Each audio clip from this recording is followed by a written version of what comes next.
नमस्कार दोस्तों, स्वागत है आपका हमारे चैनल में। आज हम बात करने वाले हैं अल्लूरी सीताराम राजू के बारे में। वे कौन थे, उनका आज़ादी में क्या योगदान रहा और उनकी वास्तविक कहानी क्या है, यह सब हम इस वीडियो में जानेंगे। तो चलिए शुरू करते हैं। अल्लूरी सीताराम राजू का जन्म 4 जुलाई 1897 को पांडुरंगी गांव, आंध्र प्रदेश में हुआ था। वे क्षत्रिय परिवार से संबंध रखते थे। उनकी माता का नाम सूर्यनारायणम्मा और पिता का नाम वेंकटराम राजू था। उनके पिता अल्लूरी वेंकटराम राजू ने बचपन से ही सीताराम राजू को यह बताकर क्रांतिकारी संस्कार दिए थे कि अंग्रेज़ों ने ही हमें गुलाम बना रखा है और इस देश के लोगों के दुखों का कारण एकमात्र अंग्रेज ही हैं और वे हमारे इस देश को लूट रहे हैं। सीताराम राजू के दिमाग में पिता की ये बात घर कर गई और अंग्रेज़ों के खिलाफ नफरत सर चढ़ने लगी।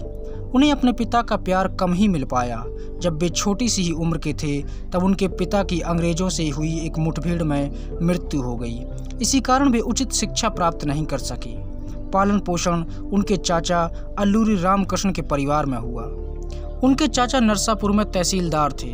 उन्होंने नरसापुर में टेलर हाई स्कूल से पढ़ाई की और फिर माँ, भाई और बहन के साथ तूनी चले गए।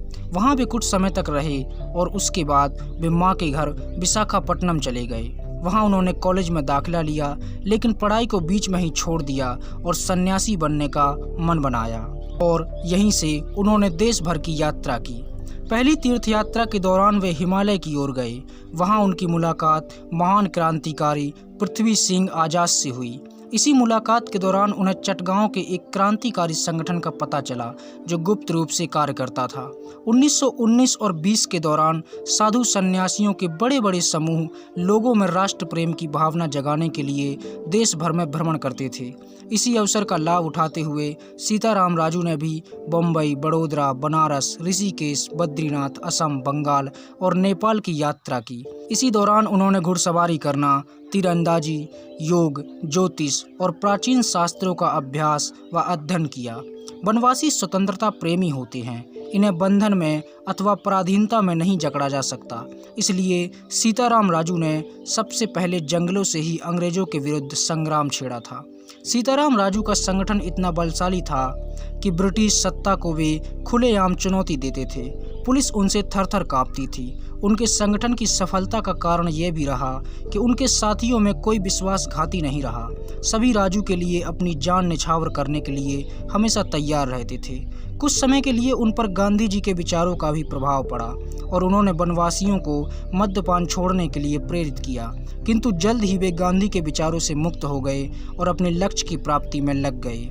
उनका प्रमुख लक्ष्य था कि हर वनवासी के हाथ में हथियार हो, सभी के पास लड़ने के लिए बंदूकें हों, क्योंकि वे ये भली भांति जानते थे कि धनुष बाण, भाला, बर्छी से अंग्रेजों का मुकाबला नहीं किया जा सकता।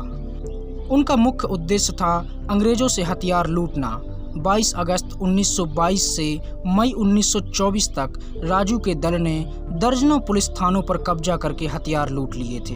पुलिस को हर बार संगठित होकर भागना पड़ता था। सरकार इस कदर परेशान हो गई थी कि उसने पुलिस थानों में हथियार रखना ही बंद कर दिया था।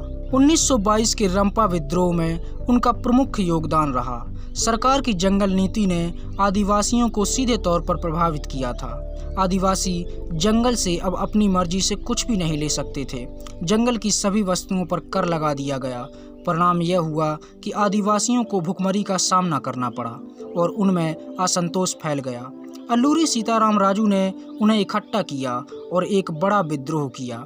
जगह जगह पुलिस को लूटने लगे और सरकार की नाक में दम कर दिया। लगातार कई दिनों में चिंतापल्ले, कृष्णा देवी पेटा और राजा बोमांगी के पुलिस थानों को लूटकर उन्होंने 500 लोगों की भीड़ का नेतृत्व किया।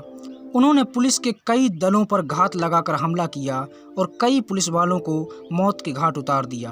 अंग्रेजी सरकार इतनी परेशान हो गई थी कि वे राजू को जिंदा या मुर्दा पकड़ना चाहती थी। उस क्षेत्र में पुलिस जाने से डरती थी जहां अल्लूरी सीताराम राजू रहते थे। राजू गुरिल्ला युद्ध से हर बार पुलिस को हराने में सफल हो जाते थे। मलवार से पुलिस बुलाई गई, लेकिन वह भी राजू के सामने टिक नहीं पाई और अंत में सेना बुलानी पड़ी। अंततः सीताराम राजू को चिंतापल्ले के जंगलों में अंग्रेजों ने एक षड्यंत्र रचकर पकड़ लिया और उन्हें 7 मई 1924 को कोयूरू के गांव में पेड़ से बांधकर गोली मार दी गई। उनका मंदिर कृष्णा देवी पेटा गांव में आज भी बना हुआ है। उनके जीवन पर आधारित फिल्म अल्लूरी सीताराम राजू 1974 में बनाई गई थी, जो कि तेलुगु भाषा में थी और अभिनेता कृष्ण ने उनका किरदार निभाया था। 1986 में भारतीय डाक विभाग द्वारा इंडियन स्ट्रगल फॉर फ्रीडम श्रृंखला में उनकी विशेषता बताने वाला एक स्मारक डाक टिकट जारी किया गया था। आंध्र प्रदेश सरकार उनके जन्मदिन यानी 4 जुलाई को प्रति वर्ष राज्य उत्सव के रूप में मनाती है। एलुरू में अल्लूरी सीताराम राजू क्रिकेट स्टेडियम का नाम उन्हीं के नाम पर रखा गया है।